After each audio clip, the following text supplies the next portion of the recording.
আচ্ছা, আর কারো কোনো প্রশ্ন আছে কি? শুধু আজকে ইন্ট্রোডাকশন দিলাম যে আসলে এগুলো মূলত কিভাবে কাজ করে, এগুলো প্রত্যেকটা প্রবলেম কিভাবে ফাইন্ড আউট করবো, এগুলো আমরা একটা একটা করে শিখবো। এগুলো কিন্তু আমাদের চাইলেই মানে একদিনে সব শেখা সম্ভব না। আমাদের এই শুধু কম্প্রেসারের উপরে ক্লাস আছে প্রায় এক সপ্তাহের মতো, ক্লাস আছে শুধু কম্প্রেসারের উপর, ঠিক আছে? কম্প্রেসারের উপরে ক্লাস আছে প্রায় এক সপ্তাহের মতো, যে কম্প্রেসার কিভাবে কাজ করে, কম্প্রেসার কিভাবে প্রবলেম ফাইন্ড আউট করে, কম্প্রেসার কি, কম্প্রেসার কাকে বলে, এই ইত্যাদি ইত্যাদি, এগুলো নিয়ে প্রায় এক সপ্তাহ শুধু কম্প্রেসারের উপরে ক্লাস হবে। গ্যাস ওয়েল্ডিং আছে, গ্যাস ওয়েল্ডিং কিভাবে কাজ করে, কিভাবে কাজ করতে হয়, এগুলো নিয়েও প্রায় এক সপ্তাহের মতো জব আছে। তা আমাদের এরকম কন্টিনিউয়াসলি চলতে থাকবে। ইনডোরে সেন্সর থাকে দুইটা, থাকে নরমাল নরমাল এসি গুলোতে দুইটা থাকে। একটা হলো রুম টেম্পারেচার সেন্সর, যদি কোনো কারণে এই যে সেন্সরটা আছে, এই সেন্সরটার কাজ হলো কক্ষের তাপমাত্রাকে নিয়ন্ত্রণ করা। আর এখানে একটা টেম্পারেচার, এখানে পাইপ টেম্পারেচার সেন্সর আছে। এই পাইপ টেম্পারেচার সেন্সরের কাজ হলো যদি কোনো কারণে এই যে সেন্সরটা, এই যে অনেকটা কাইন্ড অফ তাবিজের মতো, হ্যাঁ তাবিজের মতো, কিন্তু এটাকে তাবিজ বলা যাবে না, এটাকে বলা হয় পাইপ টেম্পারেচার সেন্সর। এটার মূল কাজটা হলো যদি কোনো কারণে এখানে ময়লা জমে যায়, তাহলে এখানে বরফ জমে যাবে। কি হবে? বরফ জমে যাবে। এই বরফটাকে যদি জমে যায়, তাহলে বরফ জমতে জমতে জমতে জমতে এই ফ্রন্ট কভারটা আছে না, ভেঙে যাবে। ফ্রন্ট কভার কভার ভেঙে যাবে, এসিটাতে বিভিন্ন রকম সমস্যা দেখা দিবে। এই জন্য এই যে সেন্সরটা, ও যখনই এখানে ময়লা জমে বরফ জমে যাবে, বরফ আসা শুরু করবে, সাথে সাথে ও সেন্সর সিগন্যাল দিবে যে এখানে বরফ আসে। সিগন্যাল দেওয়ার সাথে সাথে কম্প্রেসারকে বন্ধ করে দিবে। তাহলে সে কি বরফ আসবে? আর আমি কি জিনিসটা বোঝাতে পারছি? তাহলে মূল বিষয়টা কি? মূল বিষয়টা হলো এক একটা ডিভাইসের এক একটা কাজ। আচ্ছা ভাই, আমার যে ডান হাতের কাজ আর বাম হাতের কাজ কি এক?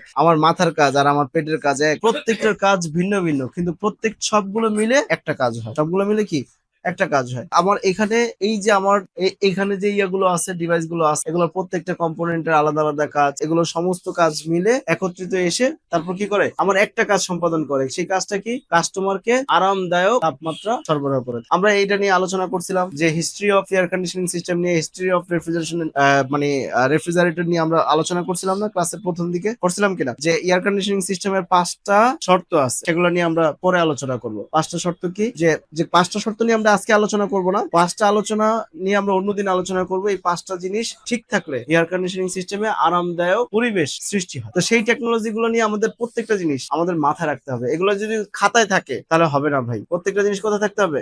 মাথায় থাকতে হবে, ব্রেনে থাকতে হবে। আর এই জন্য বেশি বেশি প্র্যাকটিস করতে হবে। কাস্টমারের বাসায় যাবা, কাজ করবা, আর এগুলো বোঝার চেষ্টা করবা। এই যে দেখো, এই একটা তোমার ইউরোপ আমেরিকার যে এসি গুলো আছে, হ্যাঁ, ওরা এই এই ডিজাইনের এসি গুলো ব্যবহার করে থাকে। কিন্তু দেখো, ওই যে দেখো ইভাপোরেটর, হ্যাঁ, এই যে কন্ডেন্সার, কম্প্রেসার, তারপর ভিতরে কন্ট্রোল ডিভাইস আছে, তাহলে ওই ঘুরে ফিরে কি সেম জিনিস। কিন্তু কিন্তু ডিভাইসটা দেখো, এখানে ডাক্টের মাধ্যমে বাতাসটাকে সার্কুলেশন করা হয়েছে। দেখো ভালো করে দেখো, এই যে একটা বক্স দেখা যায় না, এই বক্সটা টিনের বক্স, শীটের বক্স, এটাকে বলা হয় ডাক্ট লাইন। ডাক্ট কাকে বলে? বাতাস প্রবাহের রাস্তাকে ডাক্ট বলে। মানে যেখান থেকে বাতাস প্রবাহী হয় সেটাকে কি বলা হয়? ডাক্ট বলা হয়। এই সেম জিনিসটা কিন্তু এখানে ব্যবহার করতেছে। এখন আমি যদি ভাই মূল জিনিসটা বুঝি, বিদেশে গিয়ে আমি এসির কাজ করতে পারবো না। যেখানে থাকুক, আমার ফ্লোরের নিচে থাকুক, আমার বিল্ডিং এর নিচে থাকুক, আর বিল্ডিং এর উপরে থাকুক, আর ছাদে থাকুক, আর সাইডে থাকুক, আমি মূল কাজটা কি বুঝি কিনা? যদি মূল কাজ বুঝি, আমার জন্য ওকে।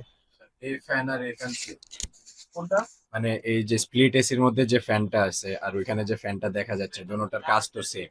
হ্যাঁ, আমার আমার মূল কাজটা কি? কন্ডেন্সারকে ঠান্ডা করতে হবে না? আচ্ছা ধরো আমি এখানে একটু ইয়া দিলাম, মনে করো আমি বললাম যে এই গরম বাতাস বের হয়ে যায়, ধরো হয়ে গেল, মানে এটা আমি এক্সাম্পল বললাম, হয়ে গেল, কাজ হবে কি হবে না? আমার মূল কাজ তাপটাকে অপসারণ করতে হবে। তাপটাকে কি করতে হবে? অপসারণ করতে হবে। এই যে তোমাদের সাথে যে টেকনিশিয়ান ভাইদের সাথে যে তোমরা যে কাজে যাও, যাওয়ার পরে গিয়ে দেখো যে ওনারা কি কি জানি চেঞ্জ করে আউটডোরে গিয়ে, তাই না? যদি ফ্যানের স্পিড কম থাকে তাহলে কম তাপ অপসারণ করে। কম তাপ যদি অপসারণ করে তাহলে হবে, তাহলে আমার যেন বেশি তাপ অপসারণ করতে পারে, তখন এটা এটা কেন এটা স্পিড কমে যায়? এখন স্পিড কেন কমলো? এটার সাথে কোনো একটা কিছুর সাথে সম্পৃক্ত আছে, আমরা এখন আলোচনা না করলাম। ওই জিনিসটা কি খারাপ কিনা দেখলাম, হ্যাঁ খারাপ, চেঞ্জ করে দিলাম। ওকে, মানে আমরা বলতেছি যে আমাদের মানে মূল জিনিসটা কি বুঝি কিনা। মূল জিনিসটা বুঝছি, দ্যাটস এনাফ। বুঝি নাই, আবার আসো, বুঝো, বারবার বুঝো, বারবার বোঝার চেষ্টা করো। না বুঝে কাজ করে তুমি আগামী 3-5 বছরে তুমি অনেক কিছু শিখতে পারবে না। দক্ষ হয়ে বিদেশ যাব। We are from